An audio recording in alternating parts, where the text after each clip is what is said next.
Absolutely. We're going to talk a little bit about the pink ball and the differences between the red. And Ali, you've got a bit of experience in this field. Yeah, my dad spent his entire career in the leather trade, so a little bit of specialist interest in finding out more about the way the leather is tanned, dyed and crucially finished between the two balls, because that's the big difference. With the red ball, the leather arrives at the Kookaburra factory, tanned and dyed a beautiful red cherry colour like this. The quarters are then stitched together to form the cricket ball. Lacquer is applied, and Trent, as a bowler, when the lacquer wears off and you polish up the ball, the friction creates heat, and that means the natural fats of the leather, natural material, come up to the surface. That creates the shine and the polish. For the pink ball, somewhat different. The leather arrives this colour.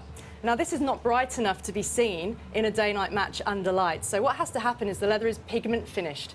That means that a spray coat has to be applied to the surface of the leather to achieve this colour.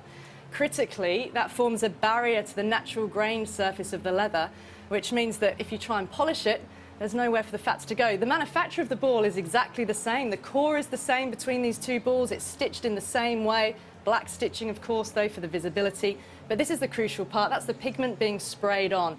And that creates that barrier.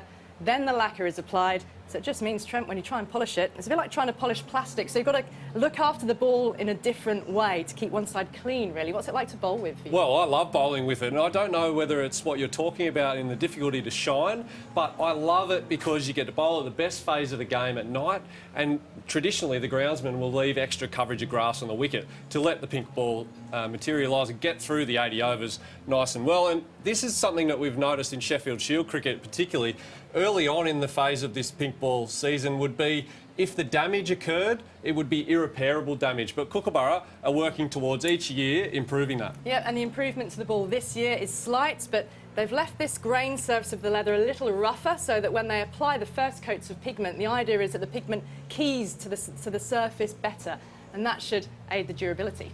And Mel, the Aussies are doing it pretty well today.